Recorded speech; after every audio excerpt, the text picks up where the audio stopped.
नमस्कार साथियों, आप देख रहे हैं विद्याधाम चैनल।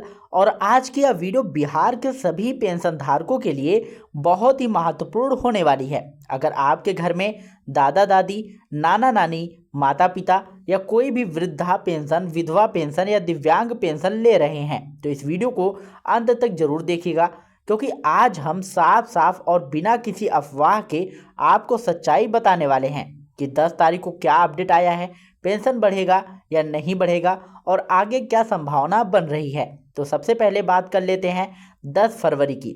हर महीने की तरह इस महीने में भी बिहार सरकार की तरफ से सामाजिक सुरक्षा पेंशन की राशि 10 तारीख को डीबीटी के माध्यम से लाभार्थियों के खाते में भेजी जाती है। अगर आपके खाते में 1100 रुपये आ चुके हैं तो ठीक है, नहीं आए हैं तो घबराइए मत। कभी कभी बैंक प्रोसेसिंग में देरी हो जाती है, लेकिन अगर लगातार नहीं आ रहे हैं तो आपको तुरंत अपना ई-केवाईसी, आधार लिंकिंग और बैंक डिटेल चेक करवाना चाहिए।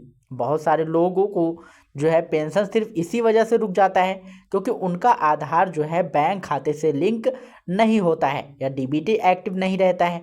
अब सबसे बड़ा सवाल जो हर कोई पूछ रहा है, क्या सुप्रीम कोर्ट ने 3500 रुपये पेंशन करने का आदेश दिया है?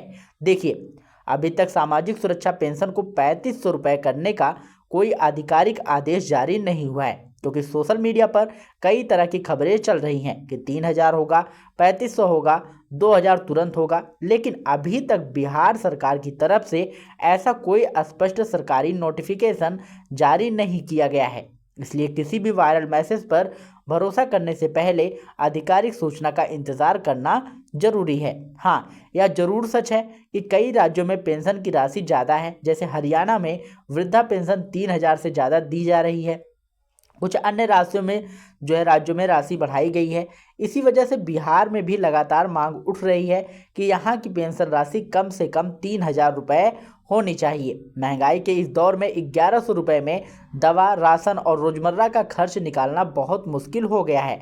खासकर 60 साल से ऊपर के बुजुर्गों को नियमित दवा और इलाज की ज़रूरत पड़ती है। बिहार में लगभग 1 करोड़ 16 लाख से ज़्यादा लोग सामाजिक सुरक्षा पेंशन का लाभ ले रहे हैं। इनमें सबसे ज़्यादा संख्या में वृद्धा पेंशन वालों की है, उसके बाद विधवा और दिव्यांग पेंशन के लाभार्थी आते हैं। इतनी बड़ी संख्या होने के कारण सरकार पर आर्थिक दबाव भी रहता है, लेकिन जनता की उम्मीद भी यही है कि राशि बढ़ाई जाए ताकि बुजुर्गों को सम्मानजनक जीवन मिल सके। अब एक बहुत ही ज़रूरी बात, अगर आपने अभी तक जीवन प्रमाण पत्र अपडेट नहीं किया है तो तुरंत करवा लीजिए। हर साल जीवन प्रमाण पत्र देना जरूरी होता है, वरना पेंशन रुक सकता है। इसके अलावा ही आधार कार्ड में मोबाइल नंबर लिंक होना चाहिए। बहुत सारे बुजुर्ग खुद मोबाइल इस्तेमाल नहीं करते, लेकिन कोई जो है बात नहीं है, बेटे या पोते का नंबर भी दे सकते हैं, लिंक करा सकते हैं। एक मोबाइल नंबर से कई आधार लिंक हो सकते हैं। यह बहुत ज़रूरी है क्योंकि ओटीपी और अपडेट की जानकारी उसी नंबर पर आते रहते हैं। इसके अलावा बैंक खाते में आधार लिंक और डीबीटी एक्टिव होना जरूरी है। अगर आपका आधार बैंक से लिंक नहीं है तो उसे जो है पैसा ट्रांसफ़र नहीं होगा। कई बार लोग कहते हैं कि पेंशन बंद हो गया, लेकिन जांच करने पर पता चलता है कि केवाईसी अपडेट नहीं था या बैंक अकाउंट निष्क्रिय हो गया था। इसलिए साल में एक बार बैंक जाकर अपना खाता चेक जरूर कराएं। सरकार की तरफ से जांच भी चल रही है। हाल के दिनों में कुछ ऐसे मामले सामने आए हैं जहां गलत तरीके से उम्र बढ़ाकर या फर्जी दिव्यांग प्रमाण पत्र बनवाकर पेंशन लिया जा रहा था। ऐसे लोगों पर कार्यवाही की जा रही है। अगर किसी की दिव्यांगता 40% से कम है और फिर भी वह दिव्यांग पेंशन ले रहा है तो यह नियम के खिलाफ है। उसी तरह अगर विधवा पेंशन लेने के बाद दोबारा शादी हो गई है और फिर भी पेंशन लिया जा रहा है तो वह भी जांच के दायरे में आता है। इसलिए जो लोग सही पात्र हैं उन्हें किसी तरह की चिंता की ज़रूरत नहीं है, लेकिन गलत तरीके से लाभ लेने वालों पर कार्यवाही हो सकती है। अब बात करते हैं भविष्य की संभावना की। तो कुछ राजनीतिक बयान जरूर आए हैं कि पेंशन राशि में बढ़ोतरी पर विचार किया जा रहा है। चुनावी माहौल में या बजट सत्र के दौरान सरकारें अक्सर कल्याणकारी योजनाओं में बदलाव करती हैं, इसलिए आने वाले समय में पेंशन बढ़ाने की संभावना से इनकार नहीं किया जा सकता। लेकिन जब तक आधिकारिक घोषणा नहीं होती तब तक किसी निश्चित राशि की बात करना सही नहीं होगा। अभी वर्तमान में 1100 रुपये प्रतिमाह सामाजिक सुरक्षा पेंशन दी जा रही है। पहले यह राशि 400 रुपये थी, जिसे बढ़ाकर 1100 रुपये किया गया है। यह बढ़ोतरी भी काफ़ी समय बाद हुई थी। अब लोगों की मांग है कि इसे कम से कम 3000 रुपये किया जाए, ताकि महंगाई के अनुसार राहत मिल सके। यह मांग जनभावना से जो है जुड़ी हुई है और लगातार उठ रही है। अगर आपके घर में किसी का जो है पेंशन आ रहा है तो 10 तारीख के आसपास बैंक स्टेटमेंट जरूर चेक करें। अगर नहीं आया है तो पंचायत स्तर या प्रखंड कार्यालय में संपर्क करें।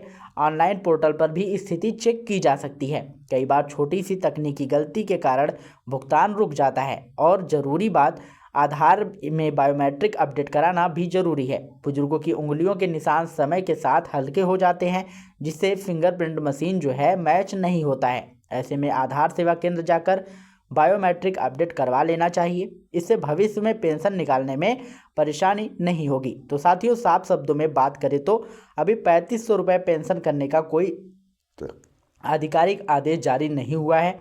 10 तारीख के बाद जो है 1100 रुपये की राशि जारी की जा चुकी है। अगर सरकार भविष्य में बढ़ोतरी का फैसला लेती है तो उसकी जानकारी हम आपको सबसे पहले देंगे। आप हमें कमेंट में ज़रूर बताइएगा कि आपके घर में पेंशन समय पर आ रही है या नहीं। अगर किसी तरह की दिक्कत है तो कमेंट बॉक्स में ज़रूर बताइएगा, हमारी टीम आपकी पूरी सहायता करेगी। और दोस्तों, अगर आपको जो है अधिक जानकारी के लिए आप हमारे टेलीग्राम चैनल से जुड़ सकते हैं। टेलीग्राम चैनल का लिंक जो है हमने डिस्क्रिप्शन में दे रखा है, तो जाइए वहाँ पर आप लोग फटाफट ज्वाइन होइए। मिलते हैं नई वीडियो में नई अपडेट के साथ, तब तक के लिए जय हिंद, जय भारत।